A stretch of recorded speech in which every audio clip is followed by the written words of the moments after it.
Blazing screens, chaos unfolds, crimson law, tales retold, anime wars, blades collide, justice screams, nowhere to hide. Crimson law, judgment reigns, sharp critique, breaking chains, blood red ink by the blade, true release for silverhead, elven face. Elven face. Neon skies, warriors clash, pixel worlds, honor smashed, battle cries, vengeance near, crimson's wrath, all shall fear. Thunder roars, the verdict grim, mechs explode, lights grow dim, bloodlines torn, broken dreams, crimson law, silencing screams. As heroes fall and villains rise, shattered dreams and severed ties, stand and fight, the time is nigh, rising up to do what's right. Crimson law, judgment reigns, sharp critique, breaking chains, blood red ink by the blade, truth unleashed for silverhead, elven face.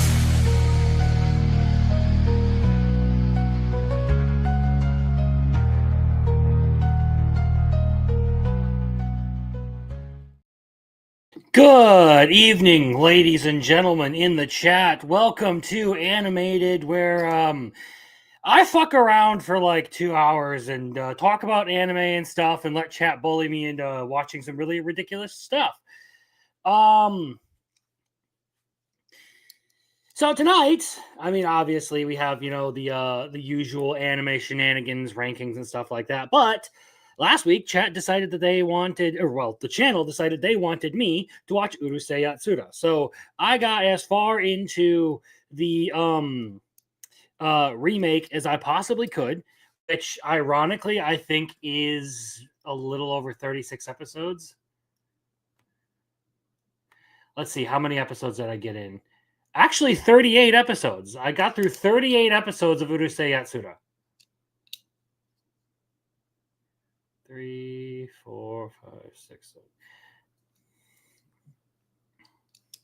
So I almost finished it. So yeah, there's that. I was also going to do this.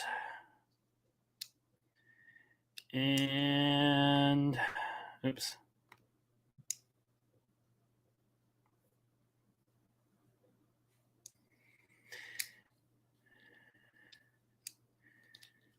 I don't know why it doesn't accept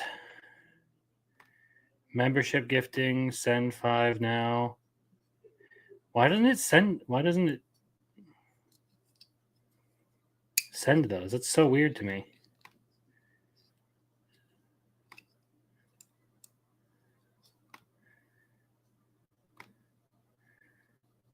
Oh well, that's a question for a different time, because for whatever reason it doesn't like to send those. So that being said, hello to Jeremy Turner, 2 minutes early and gay, and thank you. Muffler Tape, agreeing with that, because fuck you.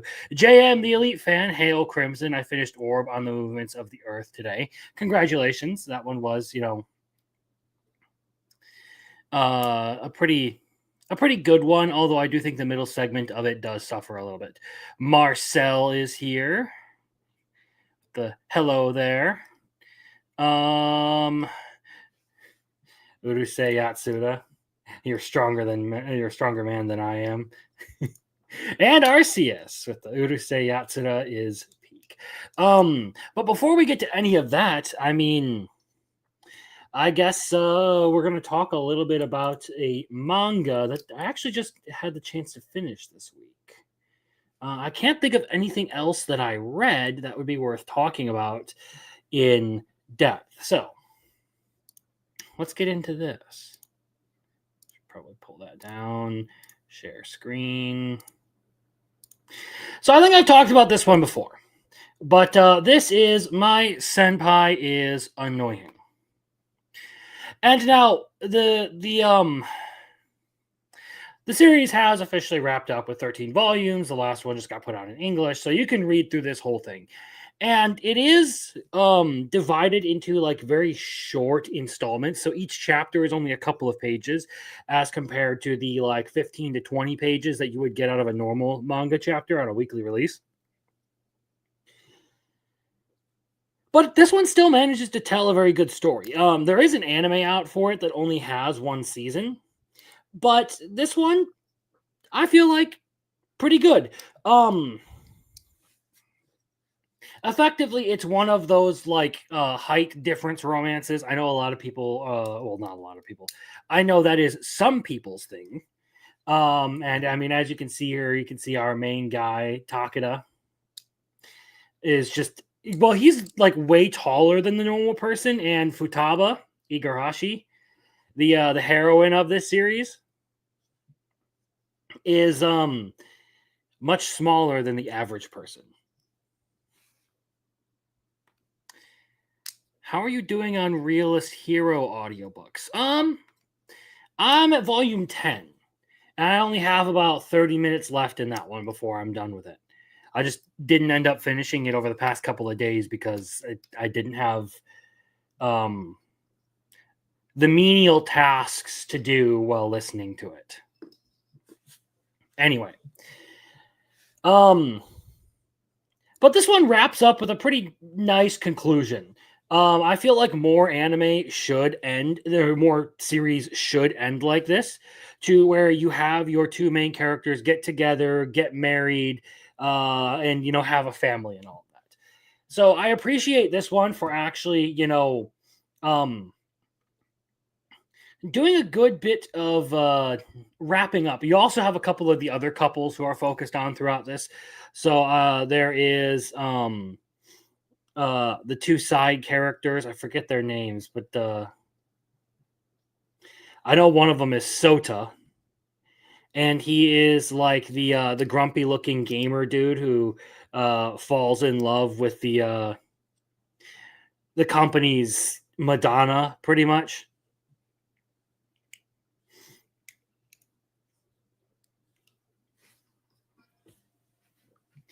But it's a good ending. It does break things up, like I said, into those smaller chunks because of the chapter sizes.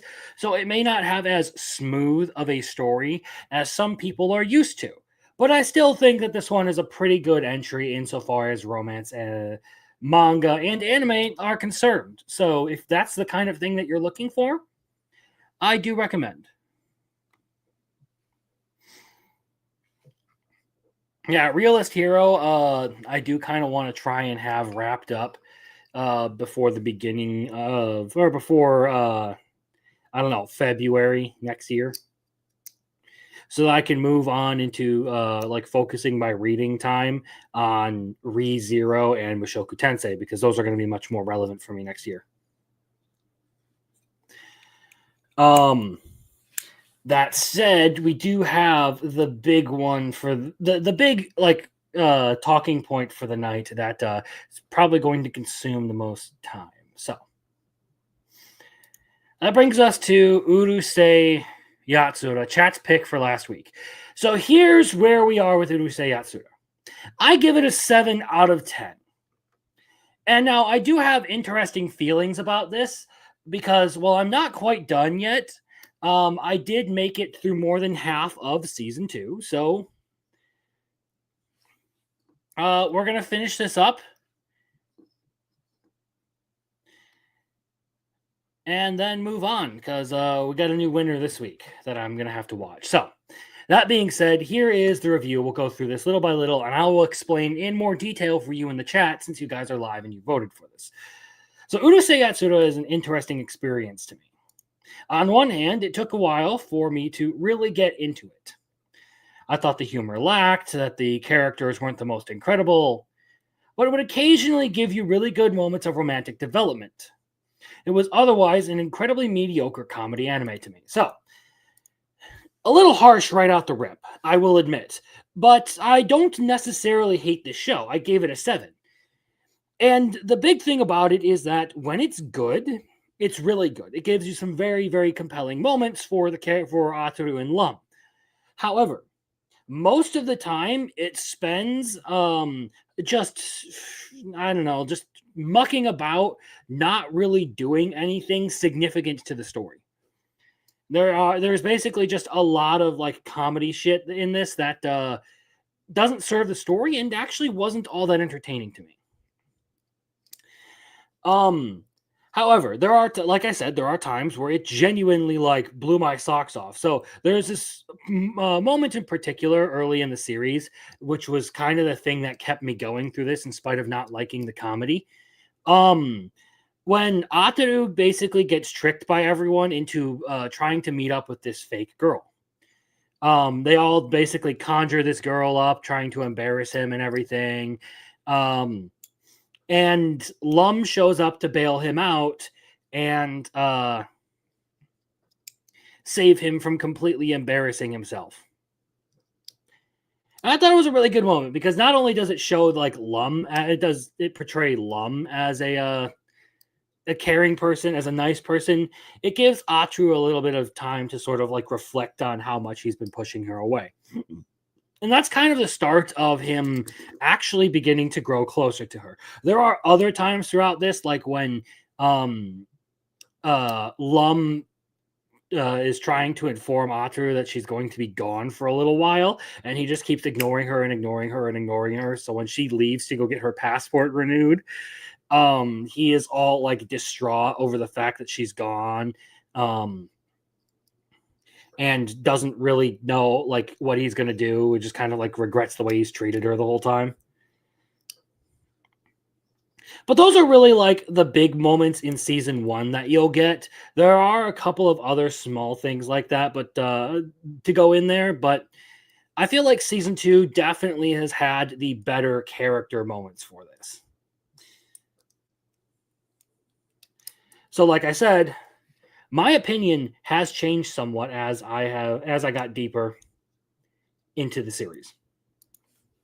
So starting at the beginning of this whole thing, I wasn't really a fan of the humor and how intensely focused on Ataru, how it was intensely focused on Ataru being a womanizing loser who gets beaten up all the time. To anyone who knows this, I don't really enjoy shows that just constantly like to rag on their own main character, like they make him the butt of the joke. I don't particularly enjoy that kind of stuff. When it comes to a main character, I actually like them to have some redeeming qualities. Like it's not like they can't be there can't be jokes made at their expenses ever. It's just I don't want the show's entire sense of humor to be focused on the main character getting the short end of the stick. For some reason, that just really annoys me. And that is what Urusei Yatsura does quite a bit. And it's not that Ataru doesn't deserve it, but it just wasn't really entertaining to me. It's not necessarily my sense of humor. And that is why I didn't really care much for the first season. Although I will say, as I got deeper into that first season, it did get better. I had a few more of those really good moments for Ataru and Lum that made me more favorable towards the series.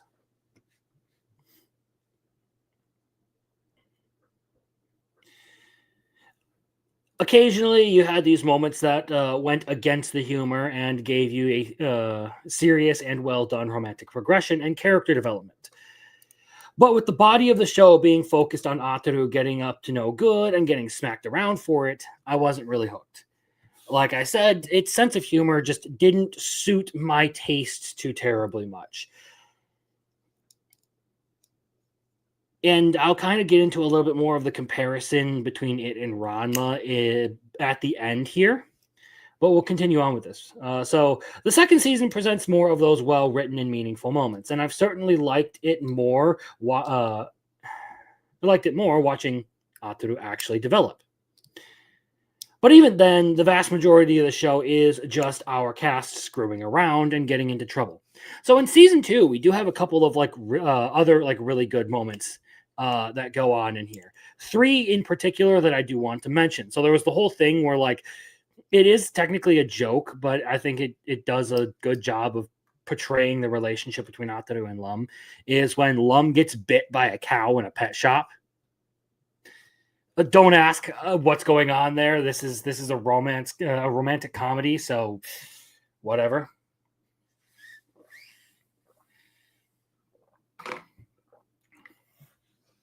Um,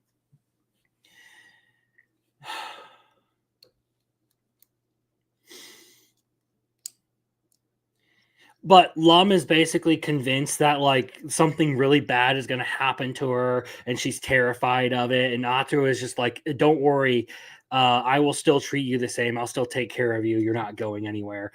And has that whole thing where like he decides he's going to go build a place for her to live if she turns into a cow.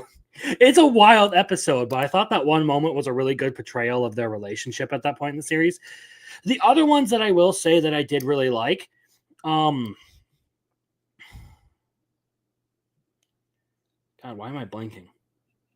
There was the time skip part that I thought was really good. So they have a whole arc where they are traveling through time because some bunny dude accidentally drops a key to Shinobu, and she picks it up, and they discover that it allows them to travel in time. Um,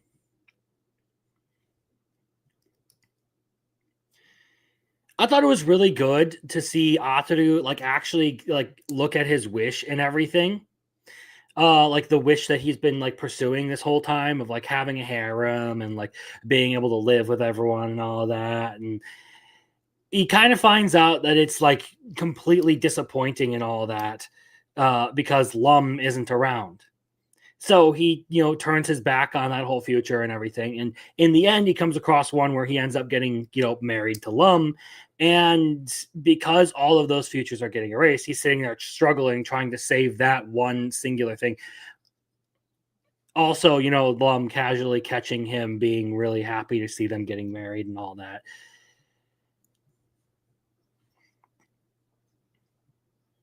That was probably one of the best moments of it. Outside of that, there was also for Ataru in particular, the date with the ghost girl. I honestly, so that the date with the ghost girl comes right after the time travel part, so you get like several good episodes of character development and romantic progression in a row, and then all of that is capped off by Ataru basically being recruited to help the ghost of this deceased girl pass on because she fell in love with him while she was like watching him from her hospital bed. And they basically go on their date and everything. And I am very, very glad that they didn't have Ataru screw the whole thing up by being ridiculous like he always is. Like the writer actually allowed him to like play the gentleman and do that date right, and it was a really good episode, probably my favorite of this whole series right now, followed shortly by, like I said, the time travel episodes.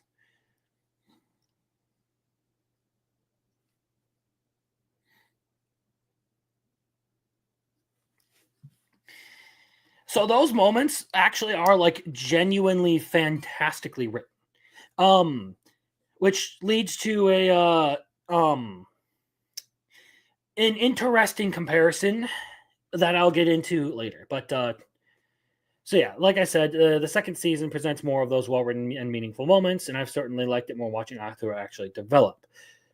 But even then, the vast majority of the show is just our cast screwing around and getting into trouble.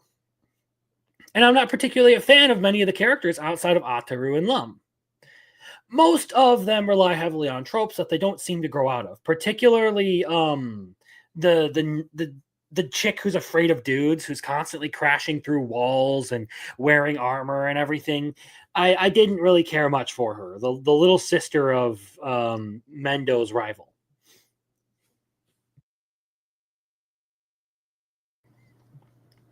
I forget her name. Some of them are just background noise and aren't really super relevant to the series, other than for I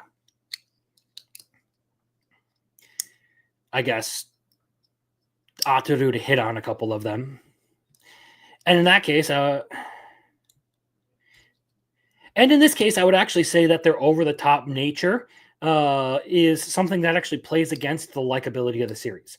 The cast just being so out there, so ridiculous all the time, just doesn't feel right to me. It feels like it lacks any kind of normalcy. It's a little tiring to watch all of the absolute ridiculousness of it all of the time. It being a ridiculous comedy anime, I can't be too harsh on it, but it didn't quite scratch the same itch as Ranma did in that department. So, to summarize all of this, when this show is good, it's really good. However, those moments are fewer than I would like. Taken as a romance, it's very good. Taken as a comedy, it's middling to me. And that brings up the comparison of it to Ranma. And I will say that I've come away from this with a very interesting perspective on this one. I feel like Ranma is a better comedy, and Urusei Yatsura is a better romance. I like the romance element of Urusei Yatsura more than I do Ranma, and I like I laugh more at the comedy element of Ranma than I do at Urusei Yatsura.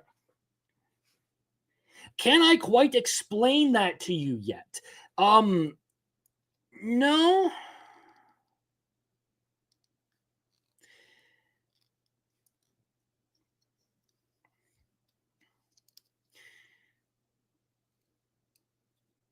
But that's just how I end up feeling about it. I get more joy out of the comedy in Ranma and all of that than I do out of the stupidity of Urusei Yatsura.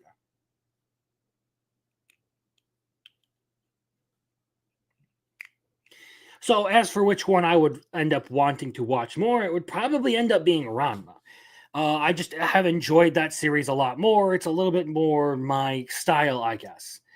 Urusei Yatsura, I don't hate it. Actually, I feel like I should at least check out some of the originals to see how they compare. But I don't know. I didn't care for a lot of the gags that they were going for. I wasn't really interested in a lot of the stuff that they were doing with this one. It's not my pick. To anyone who likes it, I respect it because Ateru and Lum are pretty good characters. I am not really sold on any of the side characters in either Urusei Yatsura or Ranma, but at least with Ranma, I don't feel like they spend an obscene amount of time wasting time on side characters that I don't care about. Like when it comes to Ranma, a lot of the times that I remember the side characters are from when they're plot relevant. But for Urusei Yatsura, a lot of the times I remember the side characters is because they're there for the gags. And I didn't care for the gags in Urusei Yatsura, likely because I just didn't really care much about the characters. By and far, much better than my initial impression of it was. Like, I had this at a 5 when I started it, but I've moved it up to a 7.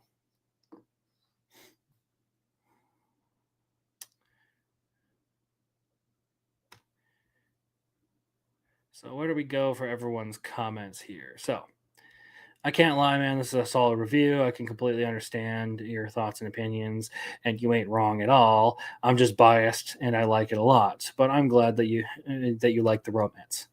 Let me have Marcel here. I can't with the MC. He has the perfect waifu at home, yet he keeps simping for everyone else but her. Yeah, he's a bit of an asshole for that, but I think it makes a lot of the payoff as they start to get closer and closer, and he actually does show more concern for her across the series. That much more poignant when it actually comes in.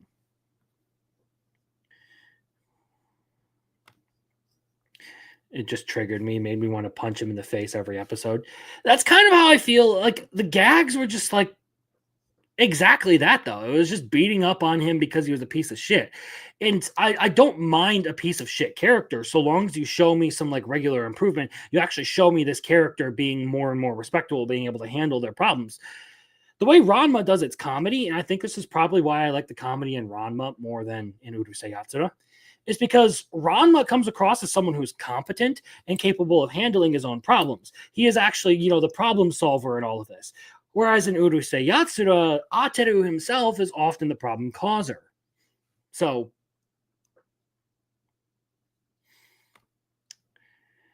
I'm a bit surprised you don't like any of the side characters. And the side characters in Ranma suck ass. I don't know. I think they're about the same, to be entirely honest. Has more comedy and romance than Ranma. I think Ranma lacks both.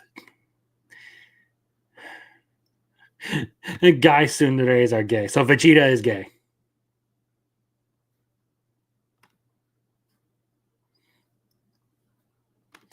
I don't know why it is rejecting memberships, Biggles. I appreciate it, but for some reason, it just won't send memberships through. Like, there should be gifting enabled. Like, I don't know what's going on with this. Let's go to here. Memberships.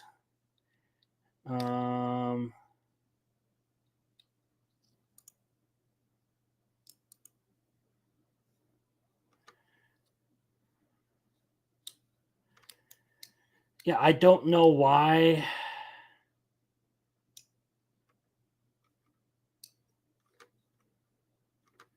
It's being this way. Overview. So there's shopping, YouTube partner program.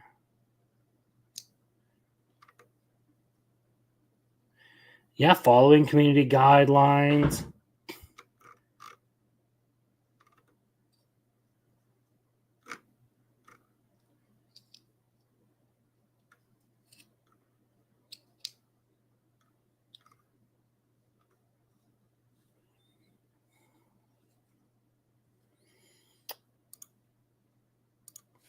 It's kind of wild. We have Jeremy Turner with another 5 gifted memberships. That's interesting. Why does it not show what's going on with it? It's so weird to me. And Bago's getting rejected again. I'm iffy on Ranma. I enjoy it when I watch it, but I'm only like 8 episodes in, and I have tried to pick it up several times. Huh. I'm just going to do a quick Google search of this to see if I can do something about that. But I don't know what's going on.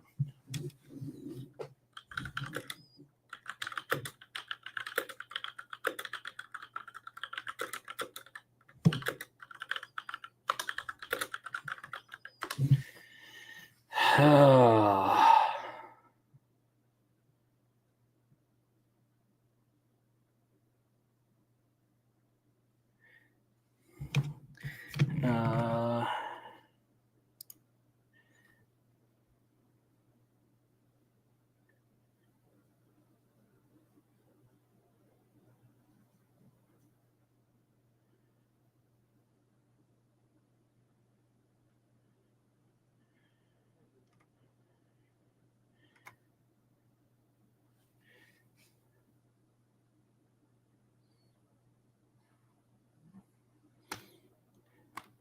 I guess it doesn't matter at this point. Just hide that and we'll move on. I'll figure something out later. Uh,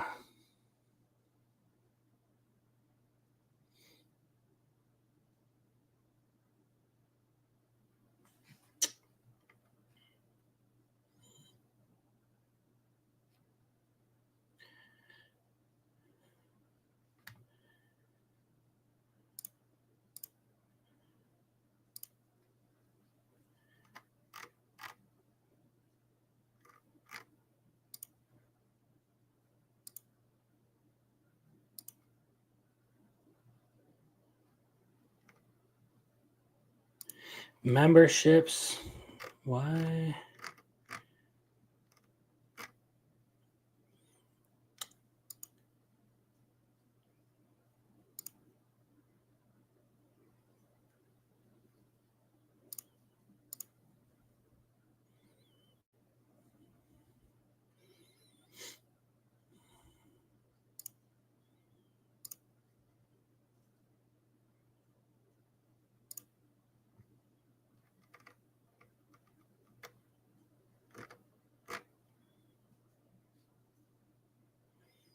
All right. Well, either way, we'll see how it goes.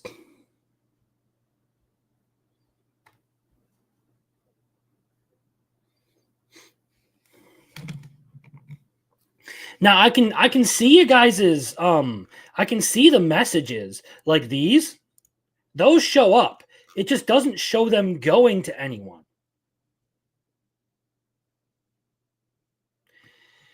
But anyway, that's beside the point. We have something else to talk about. So I'm going to finish up Urusei Yatsura eventually, probably here in the next couple of days. But before that, before we move on for the night, I need everyone to know that now is your chance to submit um uh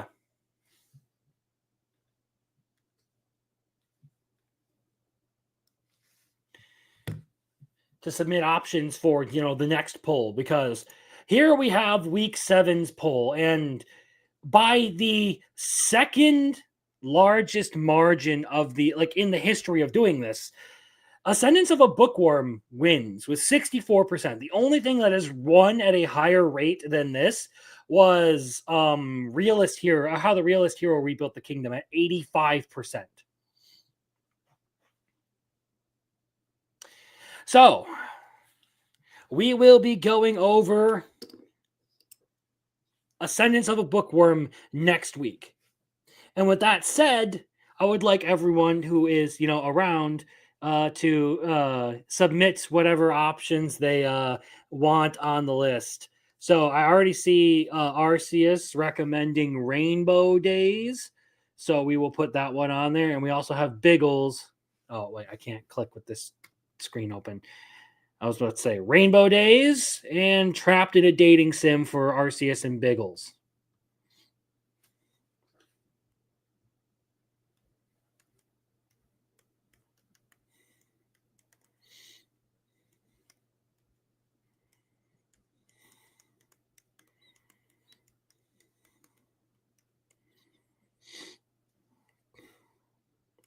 Visions of Escaflowne comes back again.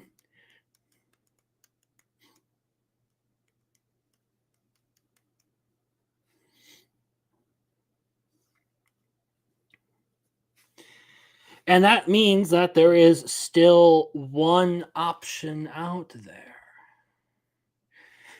At least for now. Because for the rest of the night, we're going to be talking about this. So this is where we officially left off as of last week. These were our rankings. This is what I was looking at. This is how I felt about anime.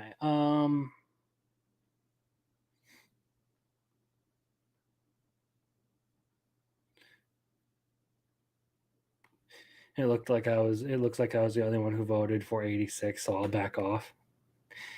Again, there is still one entry left open to. I mean, I know Jeremy hasn't put one in there, but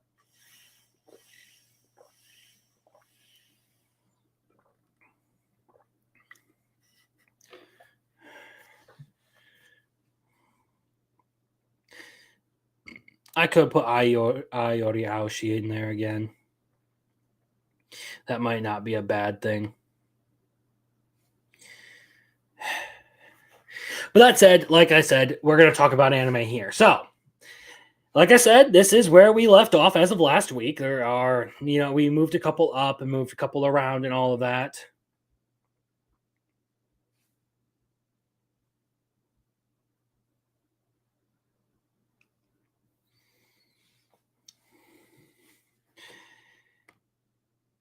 Pick one muffler tape.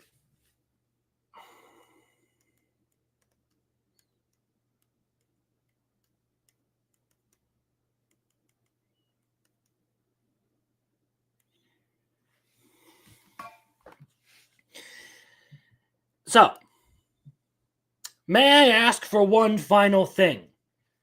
So, I mean, obviously, Elf Boy was a traitor. We learned that last episode. But in the beginning of this one, we also learned that Sonia, the other saint, was also a traitor feeding information to the Palmians. in hopes of getting her power back.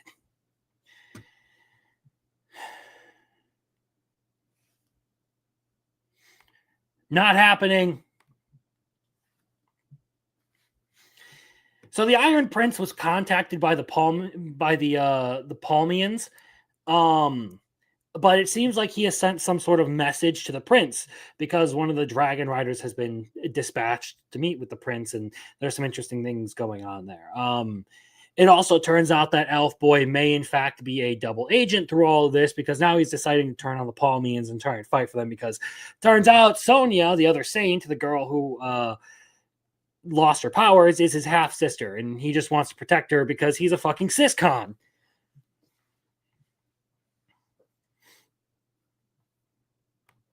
No, you cannot. It will not go on the list.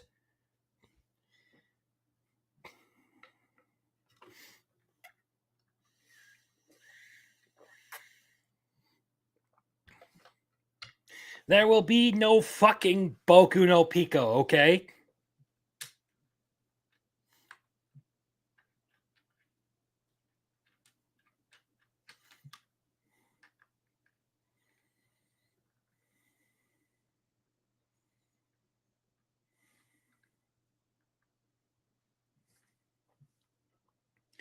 Osan Newbie Adventure.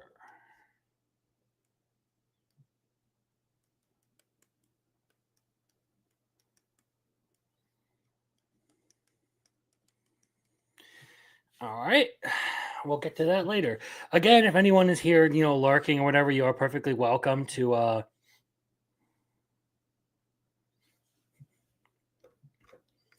put your entries in here, as long as they're not Boku no Pico. But I digress.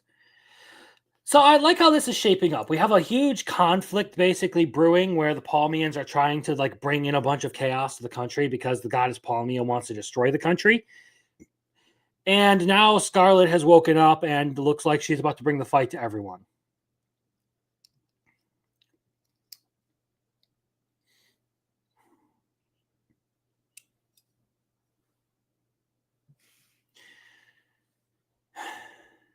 There have been some interesting developments. So I'm kind of looking forward to seeing how this one's going to play out with this latest episode, sort of throwing everything up in the air. Like, oh, geez, okay, now everything's all scrambled up. I can't tell where this is going to fucking go.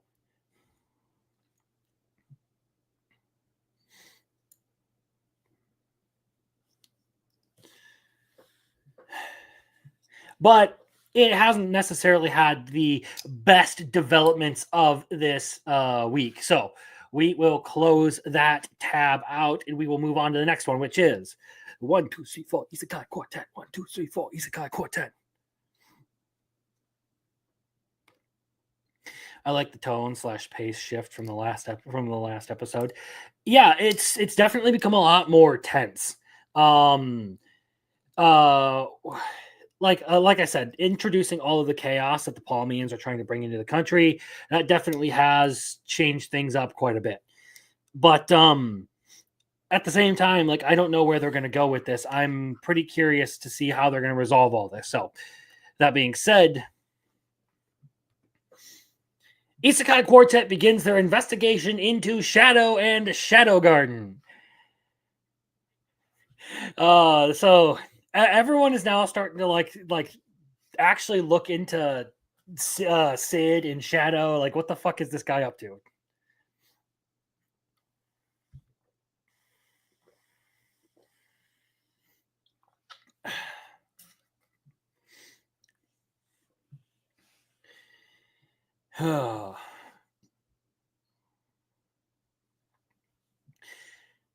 There was also, we had the giant collection of overgrown plants and everything because everyone decided to use their magic on these things, and it just turned into an absolute clusterfuck of people trying to rehouse their plants while also fighting them.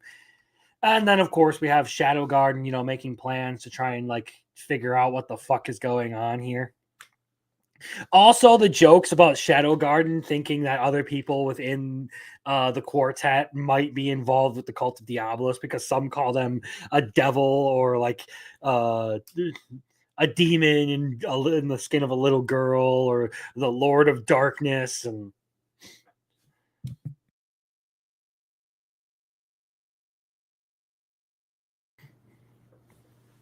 And yes, Delta being best girl this episode. Hey, boss, what are they talking about?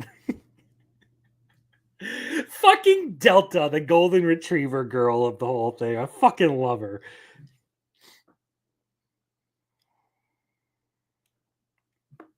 And that's the thing is Isekai Quartet does a really good job of not just like nailing the characters and like their impressions and everything, but also like making fun of everyone and just putting them up to ridiculous tasks and all of that. So like hats off to Isekai Quartet on that one. That was fucking funny.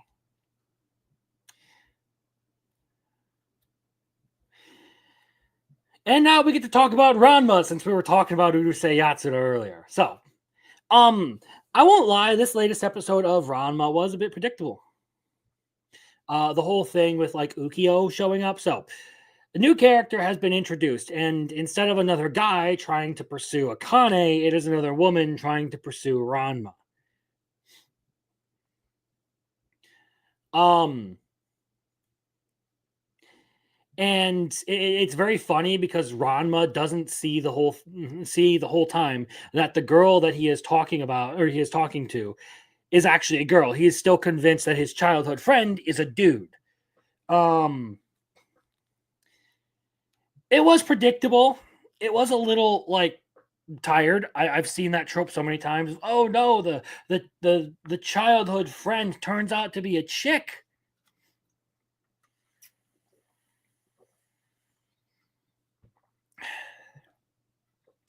But I enjoyed it. There was a lot of ridiculousness going on with the whole okonomiyaki uh, grill thing. I believe that's what it was. Either way, Ranma's really like wild with its martial arts stuff. And even like the fucking joke that they made about Ukio training by the sea to learn to cook. Like it makes no sense, but the imagery it conjures is fantastic.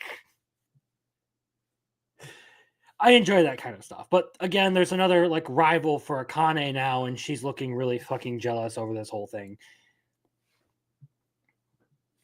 And this is probably one of the parts where I have to sit here and be like, Ranma deserves a couple of backhands for the way he treats Akane in this series. But I still find him immensely more respectable than Ateru because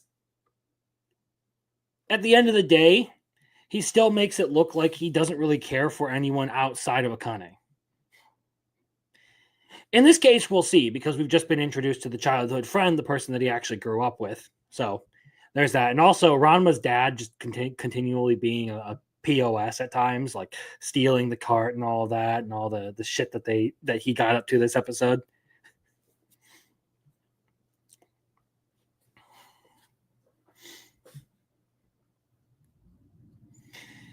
Either way, I've been really enjoying this, but the one that I have enjoyed more this week by far, Tojima wants to be a common writer. All right, this goes up to my number 2 now, because look, if you have your main character fist fight a fucking grizzly bear the way that this show does, that's hilarious. So like RCS has been talking about for forever, like it was supposed to mean something. We have gotten into the tournament arc for this one. So effectively, it's a big training arc where everyone is going to fight each other so that they can, prove who's the strongest and also up their level at the same time.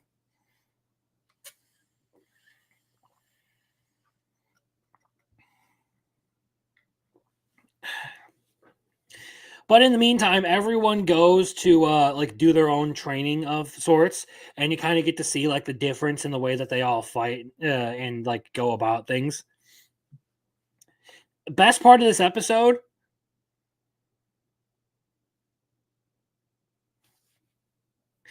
yeah, that was funny, but really the best part of the episode was Tojima just goes back to the woods and continues punching his tree, and then gets in a fucking fight with the grizzly bear. And yes, it's so fucking peak, dude. It's so fucking good. Like he gets into this whole slugfest with the grizzly bear and everything, and the bear is all fucking freaked out and trying to surrender. He just kicks the thing in the gut again and sends it flying. It's I love it. It's so good. But at the same time as all of that's going on, Shocker looks like they're also getting ready for like their big move and all of that. They're going around eliminating deserters and all that. And the common theme among them is that they're all people who have, fallen in love with someone. So there's one Shocker combatant who has a family and everything, one who's about to get married, and one who's just an idol fan. Um, and we do get to see one of the other monsters show up, Batman. So we've had Spider-Man and now we have Batman. And no, we're not talking about the superheroes. We're talking about monsters that are literally modeled after the creatures in their name.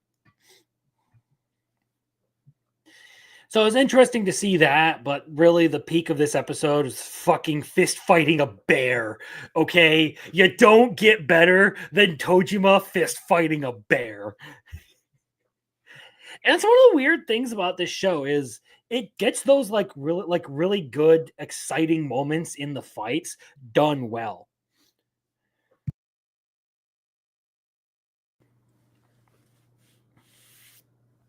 That and its animation isn't necessarily the greatest, but it's good enough for what this show does. And yes, I do agree. I do think so too. I'm pretty sure that the bat was the one that killed their grandmother. So that'll be interesting to see how that goes.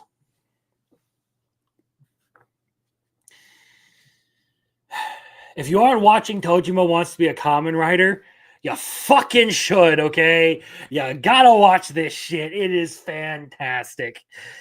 Okay. Campfire Cooking in Another World is the last one that I have in this category for the night.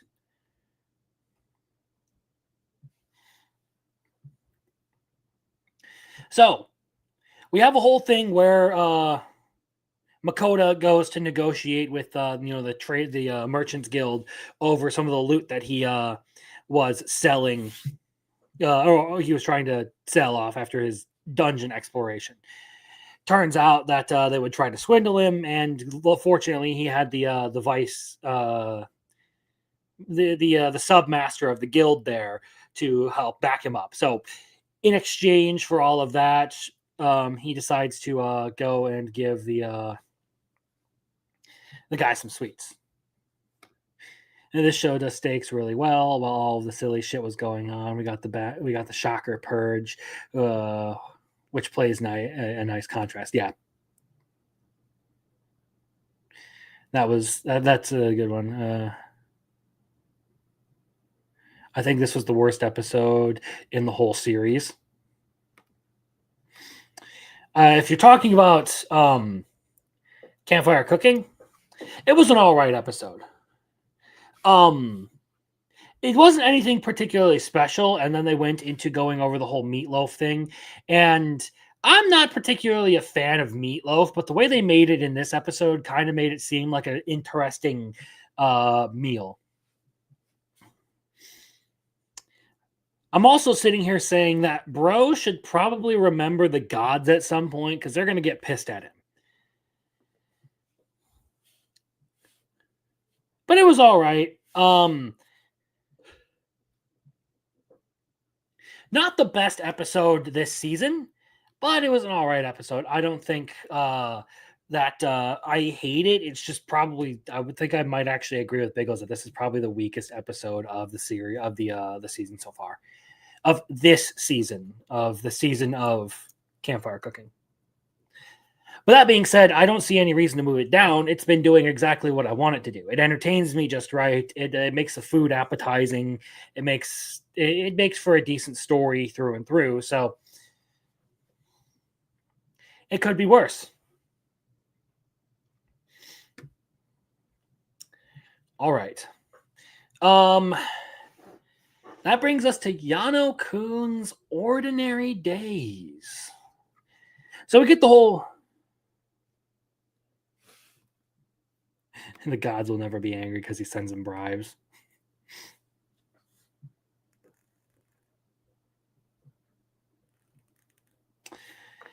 All right, so Yano Kun's Ordinary Days. I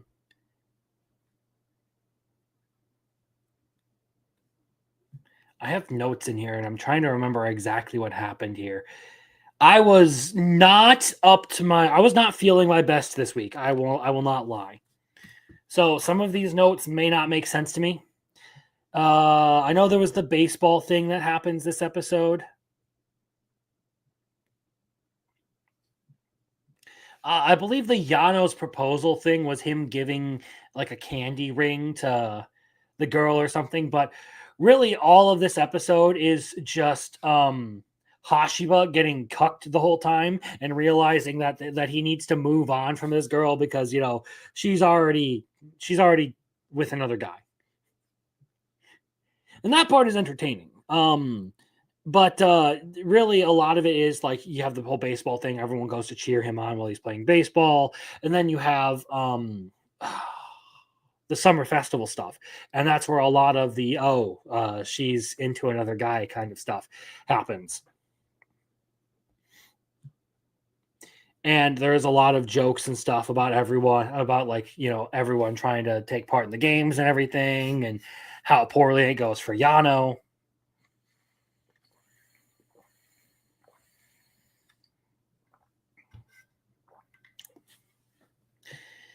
But it's still like a decently entertaining episode. And Gachi Akata is another one that I kind of feel a little complicated feelings for. So we learn that everyone is inside a giant trash beast right now, and that Zoldil plans to have it fly up towards the sphere and see who lives and dies as they cross the border.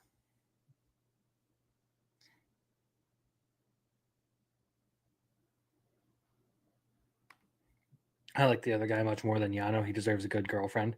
He does. He deserves someone. He's a good guy. He's one of the homies. So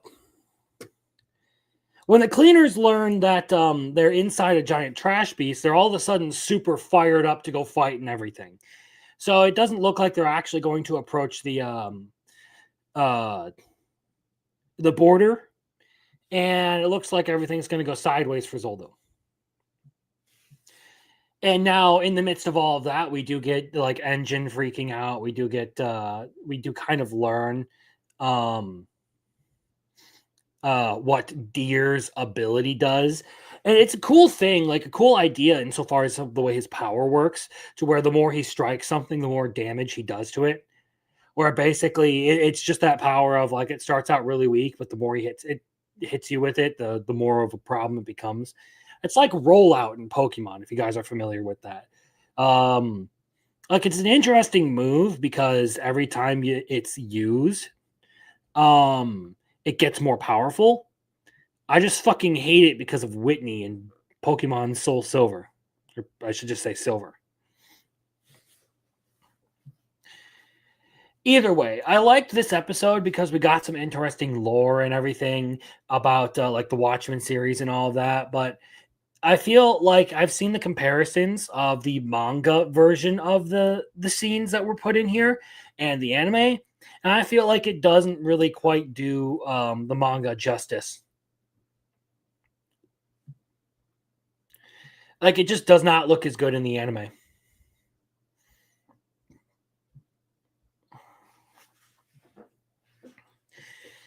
With that said, we actually get to one of my favorite episodes of the week. And that would be my friend's little sister has it in for me. And now this one's fucking wild, but the way the show has been going, I'm actually putting it up in the must watch. Like, I have really enjoyed this one.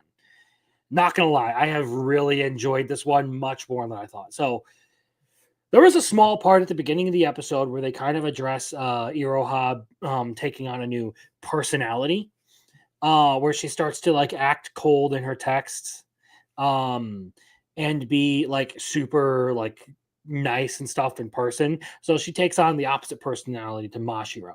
Um, but what was really entertaining about this to me, what I thought was fucking hilarious, was the new character that we've just been introduced to.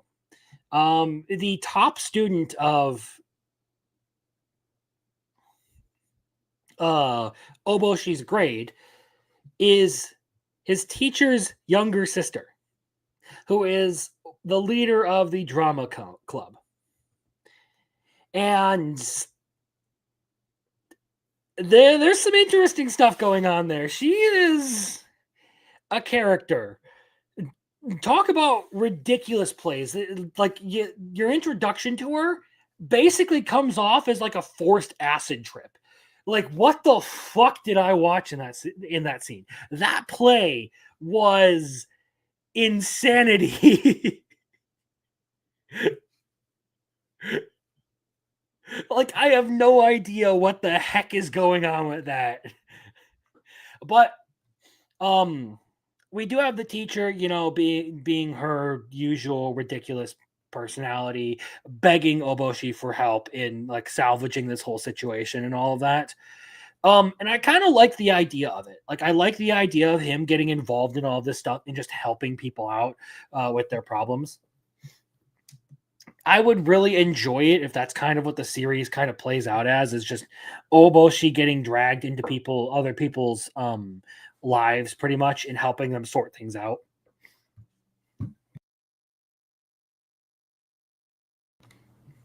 Like the way he did for Mashiro. If that's a similar situation that we're getting here, then I'm probably really going to enjoy the rest of this season. But so far, I have very thoroughly enjoyed it. I look forward to more, but there's still time for it to disappoint me.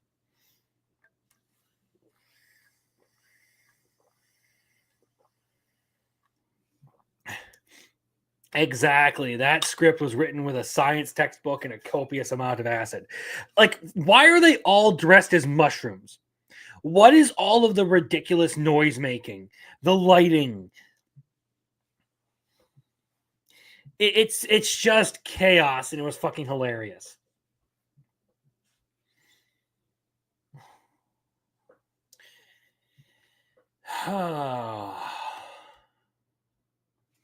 I thought it was a really good episode. It was one of my favorites of the week. Um, and that brings us to Alma Wants to Be a Family.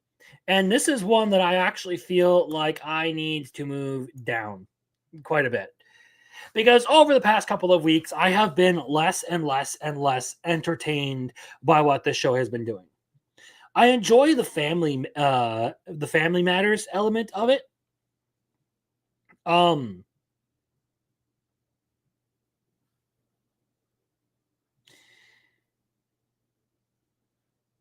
but I feel like the things that they have done in these recent episodes just have not been all of that interesting to me.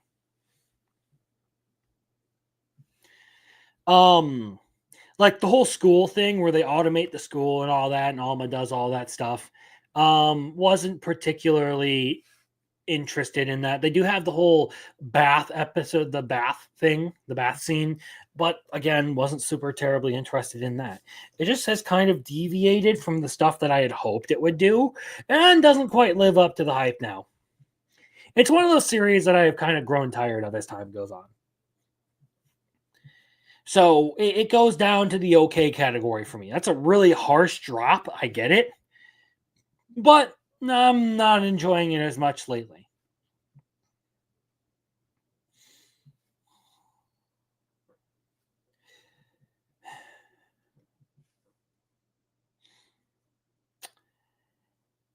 That brings us to inexpressive Kashiwada and expressive Ota.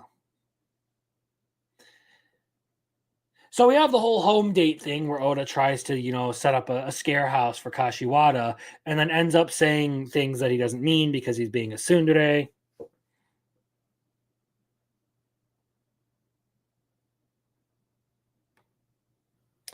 I feel that it's fine, but it's just another bit show without a real sense of direction. Campfire cooking always has the overarching journey. Yeah, I feel like that's a good assessment of where it kind of fails. Is it doesn't have that sense of direction. It doesn't feel like it has some sort of end goal or whatever. Like it's just kind of there meandering, and you don't really have any idea of what like the end goal is supposed to be. Anyway. But at the end of the home date for Oda, he ends up saying that Kashiwada is special to him. So there are some things there going on. We have the whole cherry blossom thing where everyone goes to the cherry blossoms together, and Ota ends up falling into his own pit trap and all of that.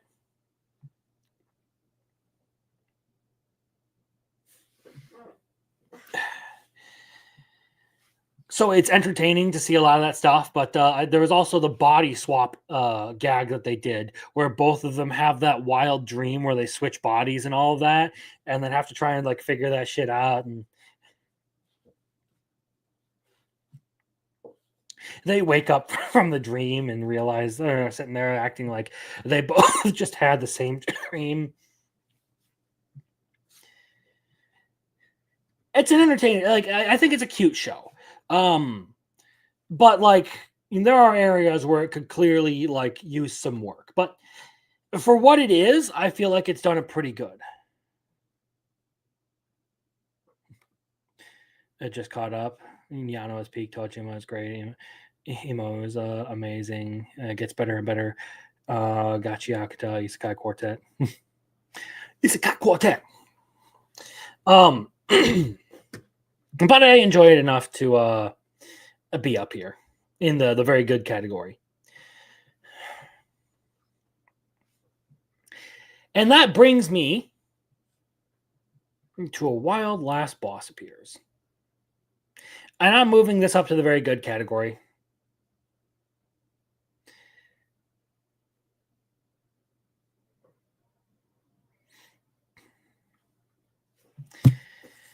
All right. So it really is like I don't think there's any I don't think you can pull back at this point over like Dina very clearly having a fake identity.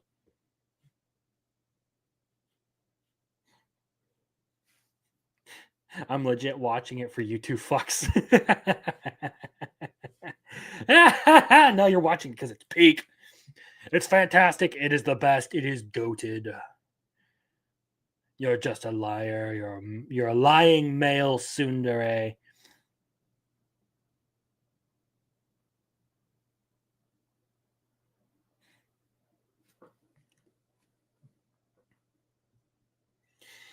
So yeah, we get the whole resolution to like this civil war thing, and it's very interesting. And like in all of this, just basically sets up that Dina has been using memory manipulation on everything, and that she is someone other than who she tries to pretend she is. I didn't mean to put that down. That's supposed to go up there.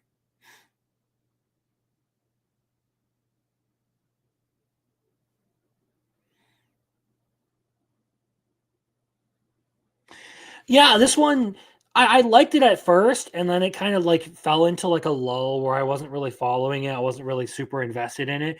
But all of this stuff with like Dina turning out to be some sort of like evil schemer in the background is very, very interesting. And I am looking forward to where it's actually going to go with that. Because they've done a good job of like setting this whole thing up with her. Um to where like it was there enough for me to sort of pick up on the hey, what if the gag character is actually the villain? Okay, there we go.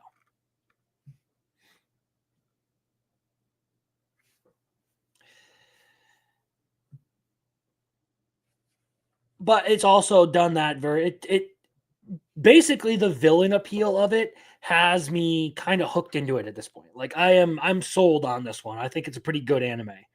Can it round out the season pretty well? We'll see. It was also really funny to watch Libra chase Jupiter around this episode. You cannot hide, you cannot run, you will not escape. Like that, I got a kick out of that. Like that was an entertaining part. But overall, the big intrigue is how the episode ended with uh Lufus deciding that she's going to talk one-on-one with Dina. And we're going to see where this all goes.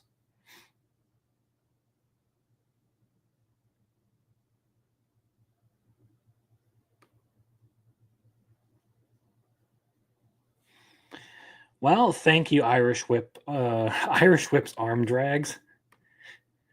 I appreciate it.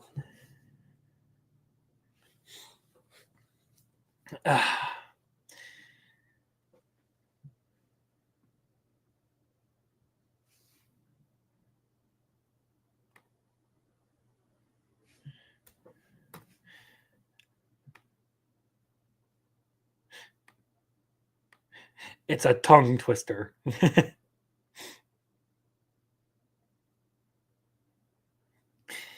Just enjoy the people fighting in the chat for now. So, with that out of the way, we'll move down to again the shoujo fix of the season, A Star Brighter Than the Sun.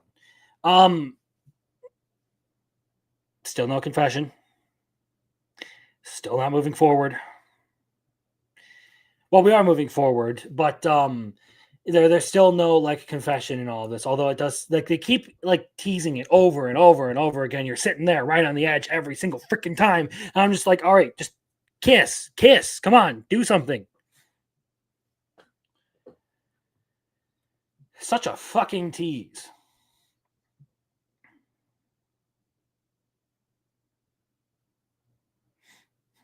And what's the difference between Yano and A Star Brighter Than the Sun? At least they had movie scene. Oh, with a Star Brighter Than the Sun, they're just sitting there like dancing around each other the whole time. Anyway, there was the whole shogi match that they had that Iwa had with the silver hair guy. And like he seems to like have a thing for her. But it does look like they are kind of building up her courage to actually, make a move or something. It's kind of frustrating how slowly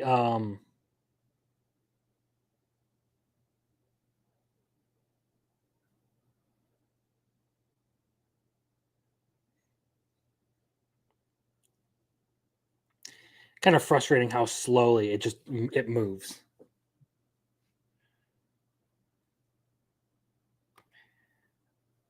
I'm not quite sure what that's supposed to reference. I'm not watching this because I'm waiting for action. I'm just waiting for these two to get the fuck together already.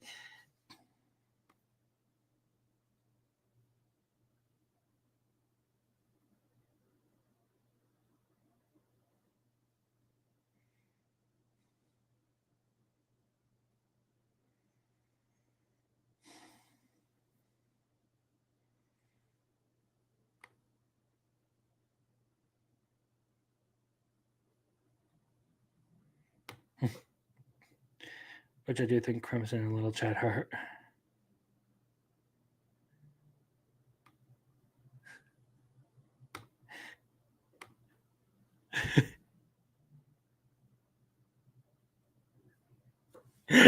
Man, you are so fucking tilted over the Kaiju number 8 stuff, dude. Like, we fucking got your goat on that. You're so fucking tilted. It's actually really fucking funny, Biggles. Like, we can just say rent a Kaiju and you fucking flip your shit.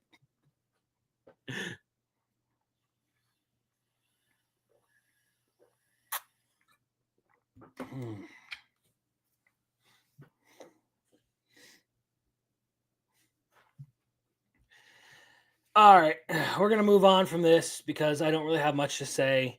Maybe if they make some romantic progress in this show, I'll move it up like I've talked about, but for now, I'm just it's kind of hovering there.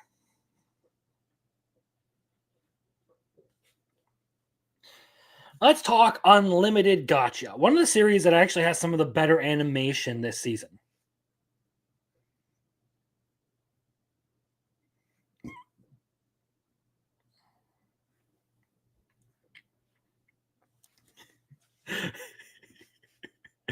Riling Biggles up is always the fucking funniest shit.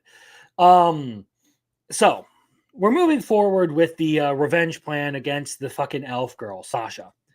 And at this point, Light's just fucking trolling her and all of that.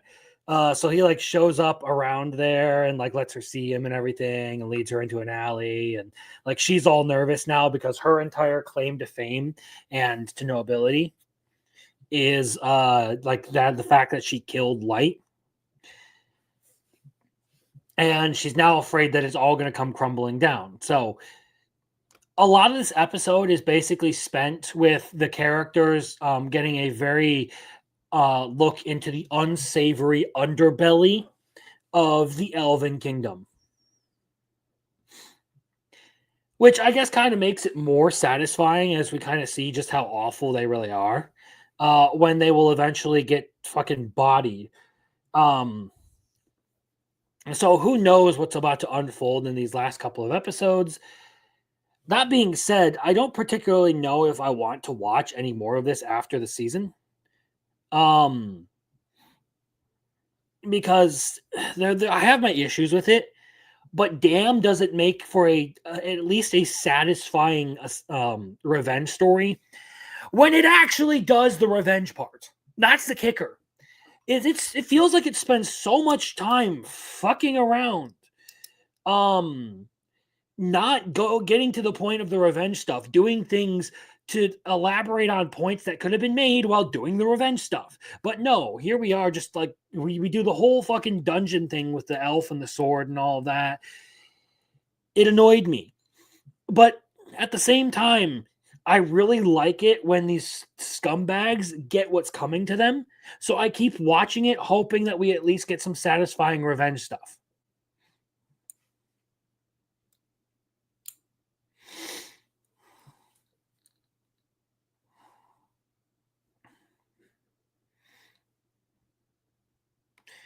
I feel like this one's less of a waste of time because they're actually setting up the revenge thing. And I'm kind of curious to see how they're going. They do kind of sell the villainy of the elves in this one, so I respect it. This is much less a waste of my time than the dungeon arc was.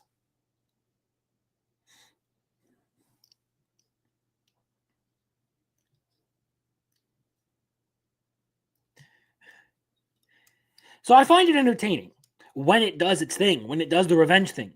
But when it decides to have an entire fucking sidetrack just to make the elves, like just to, slander the elves,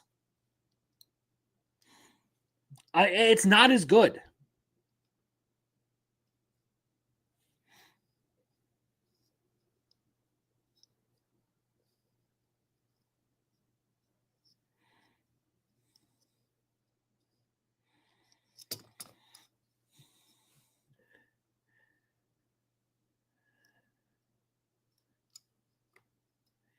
Man, shut your bitch ass up. You hyped up fucking wand dance.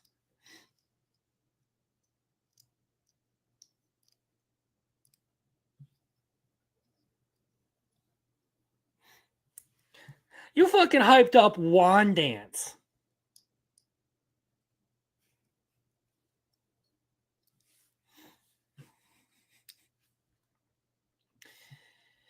But yeah, this one would be a far superior anime. Right now, it's just kind of like an interesting thing. It would be much less frustrating if it would just do the revenge thing.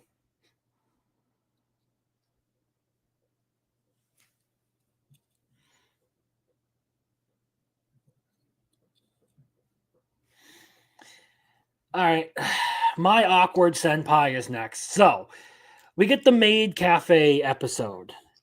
Um,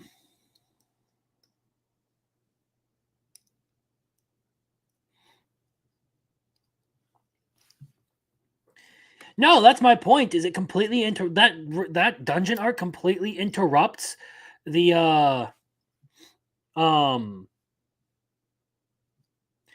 the pacing, the flow of the show. Like it completely just decimates what it was doing. They get to one of the revenges in episode 3 and then go on a side quest.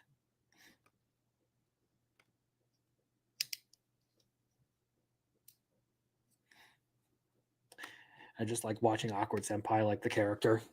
Anyway, so um Senpai decides that she's gonna go in and like save her junior because some things are falling apart on him, and she decides that she's gonna get in the maid outfit and do customer service, which she is terrible at.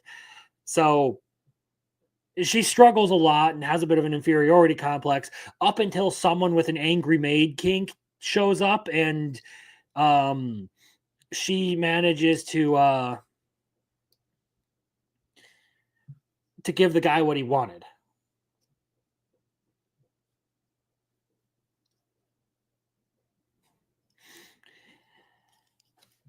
I like this one all right, but it's by no means like my favorite thing this season. Like I don't get as much entertainment out of it as clearly a lot of you other people out there do. But it's not bad. I respect the choice.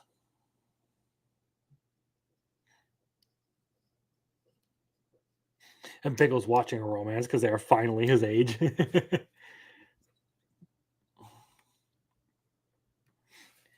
Like I enjoy it enough, but when it comes to romance, or like when it just comes to like romance or comedy at all, this one kind of feels like it does a bit of letting down because it's just not like I feel like it doesn't stand out particularly on its own. Not that that's a bad thing. I think it does everything decently well. It's just it doesn't have like those standout qualities that make you remember things. Like this would be a really like middle of the pack kind of romance show.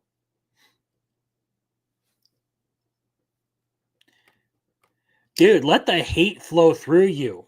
Talk shit. Give these people a piece of your mind, man, and don't give a fuck about what they're thinking.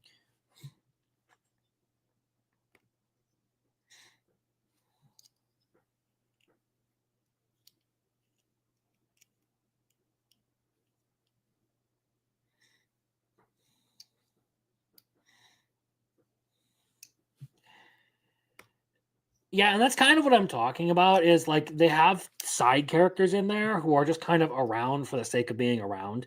Um, I don't feel like it's particularly focused enough to like give me the kind of story satisfaction that I want out of it. And I don't particularly find it like super amusing or hilarious. But that being said, it's by far not a terrible show. So it's kind of up there, like the 6 to 7 range for me. So then we can go to this hands off Kotasashi-kun. So, Ping Pong Girl gets her massage and ends up falling in love too.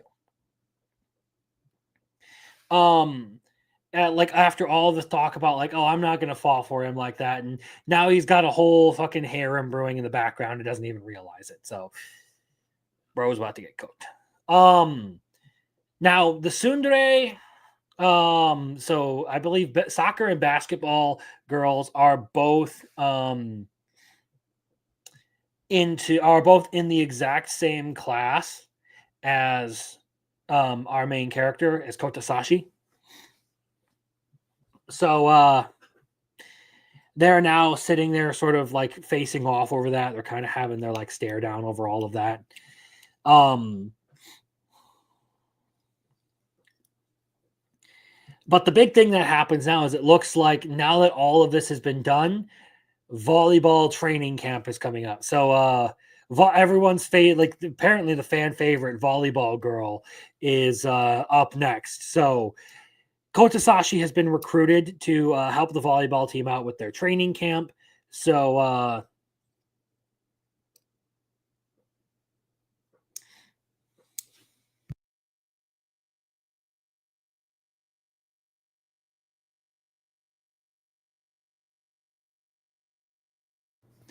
And yes, the tentacle stuff. The tentacle stuff happened this episode. Either way, it's going to be very interesting to see how this goes tomorrow. Biggles is over here just wanting to get in the vice principal's pants. He wants the vice principal to bully him. He's into dominant women like that.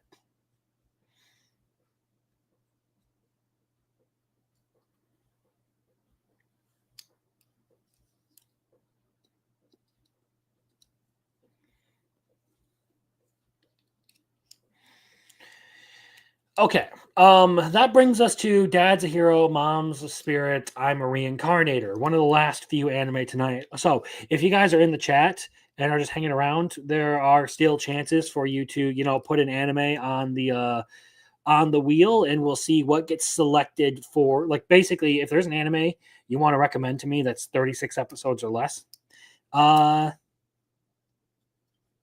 hit me with it.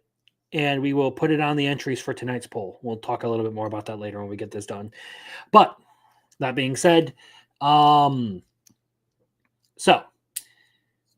we have an anime to talk about still. So the prince makes a point of coming by the estate every now and again to try and see Ellen, because he's apparently obsessed with her.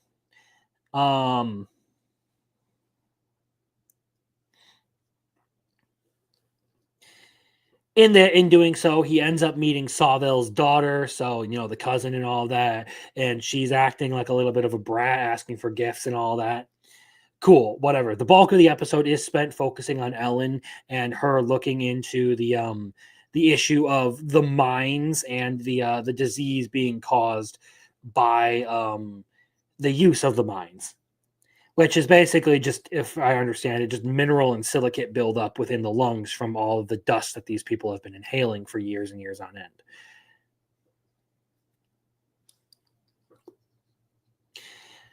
Honestly, there are parts of this that I do enjoy, but it does feel like it ends up being kind of one of those weak versions of everything that it does. Like its focus is too split across several things to actually like do one thing particularly good. It is a jack of all trades, master of none.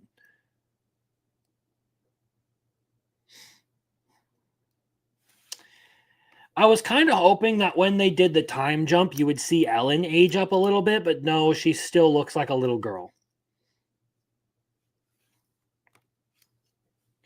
You need that kawaii factor in there, you know?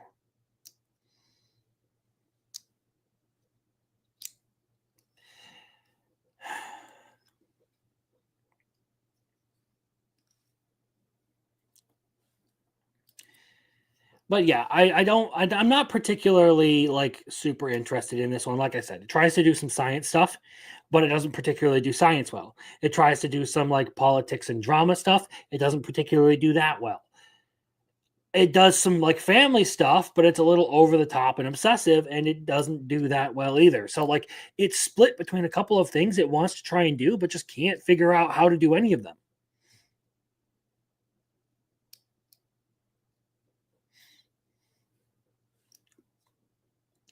Yeah, I wasn't particularly sold on this episode either, Biggles.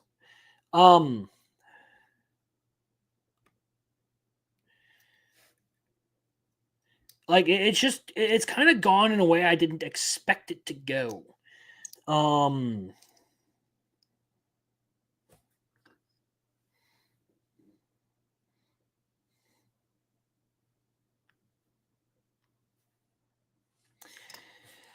I feel like this one, if I had to drop any more, it would be these two. Just to be entirely honest. But here we can talk about Sanda. This series just hangs on by a thread, and I feel like I'm at the point where I'm just obligated to finish it because I'm in this far. So we have a whole like celebration coming up, and the schoolmaster has recruited the psycho chick to try and kill Santa. And meanwhile, they're plotting all of that. We find out that Santa's weakness is apparently falling in love with a child. And if he does, his heart fucking explodes or something like that. Meanwhile, he's trying to, like make sure that he can grant some wishes. So he asks his fiance what she wants, what she wishes for, and she wishes for a kiss and all of that.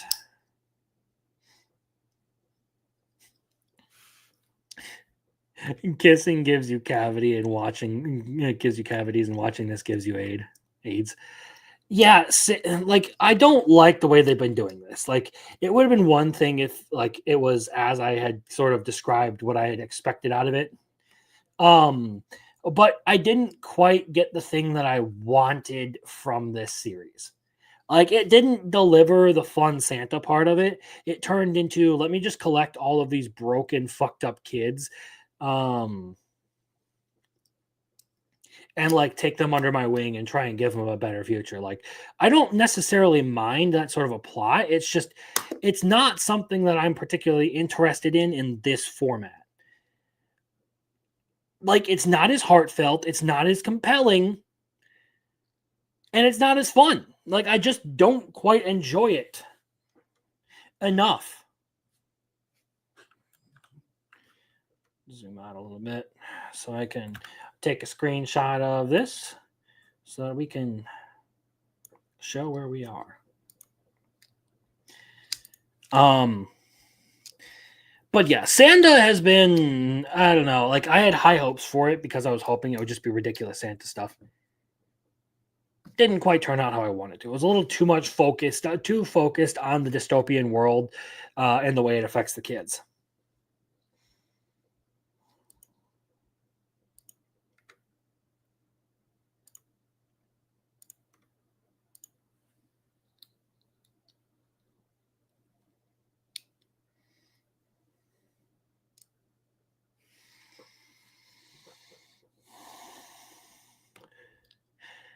On your binge list, Endless Menstruation gave Syria's new saga vibes this week. That said, it had some visually appealing characters, and it's not bad enough to drop. Yeah, when it comes to Banished Court Wizard or Banished Court Magician, um, I would consider watching it all the way through if it had a dub and I could just sit there and binge it in a day. You recommended new saga, fucker.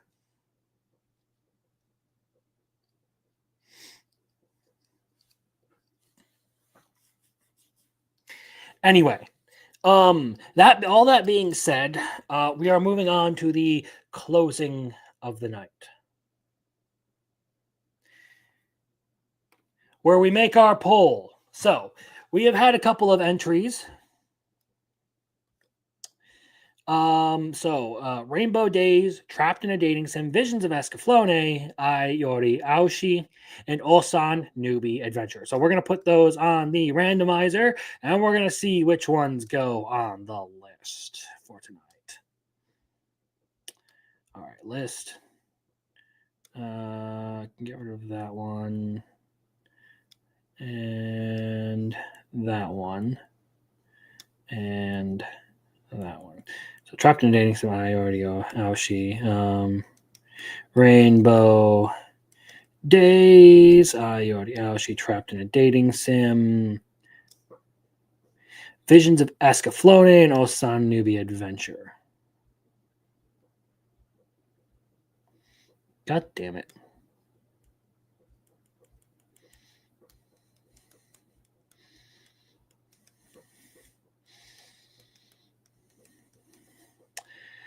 Bookworm.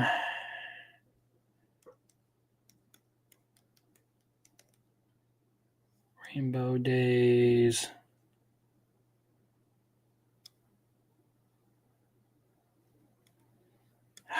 Fucking hell.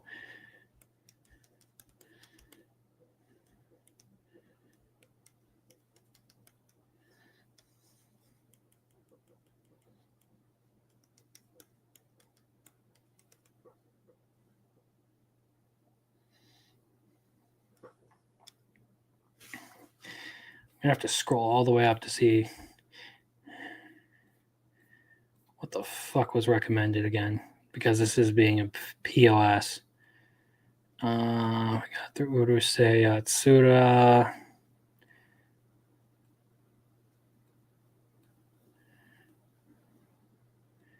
So we have Dating Sim, Visions of Escaflowne, Ayori Aoshi, Osan Newbie Adventure. That's what I'm missing.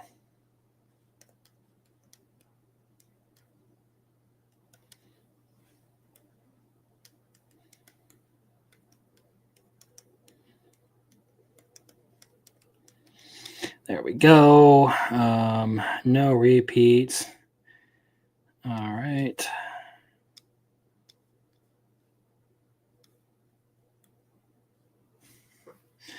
Okay, so make myself bigger so everyone can see this. First one on the list. You can see here, Visions of Escaflowne, if it will show up. There we go. Visions of Escaflowne.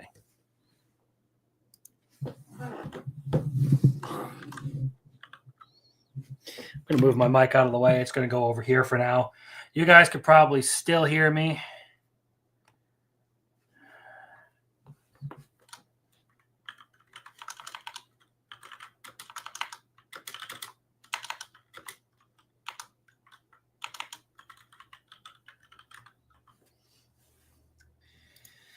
All right. Number 2 becomes Ayori Aoshi.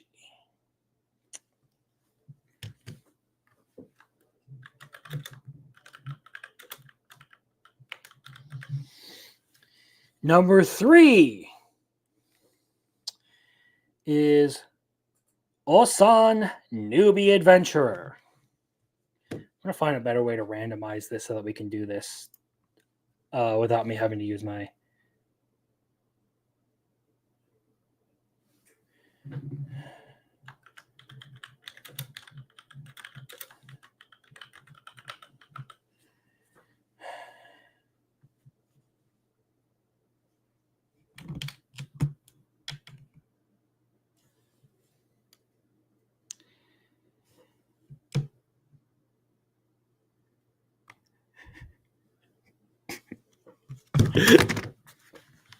I wonder what the last one could possibly be. I shit you not. I can even go on here since there's no repeats. I can even just show you that Trapped in a Dating Sim was the last one. So Rainbow Days goes on the list.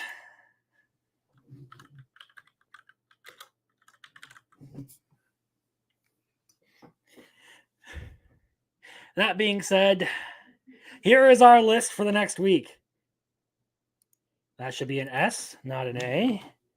Visions of Escaflowne, Ayori Aoshi, Osan Newbie Adventure, and Rainbow Days.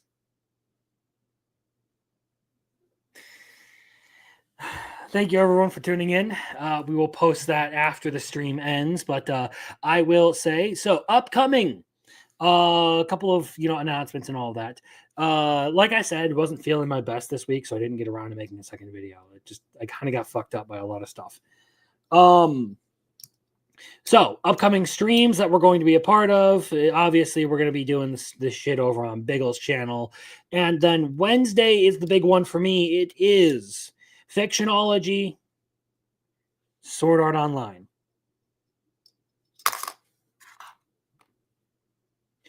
We had 5 people. We had 5 people put in entries this week, and Trapped in a Dating Sim did not end up on there.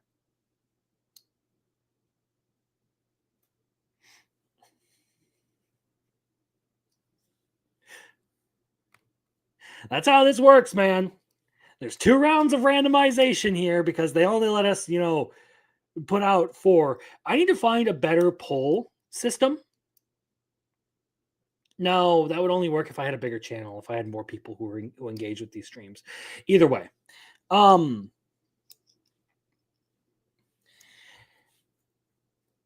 Trapped in a Dating Sim didn't end up on there. It didn't get pulled.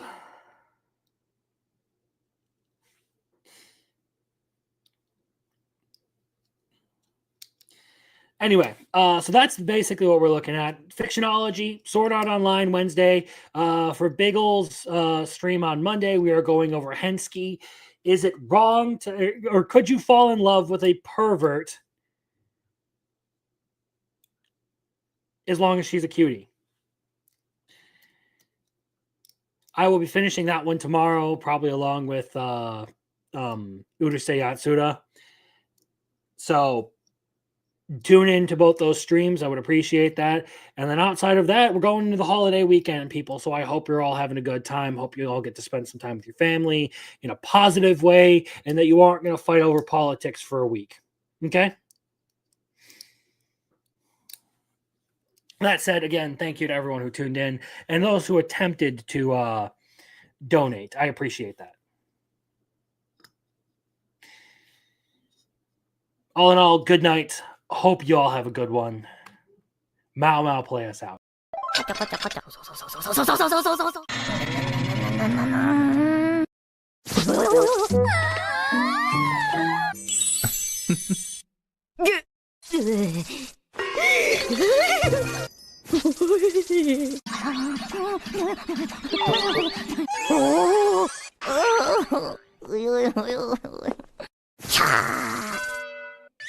Pico.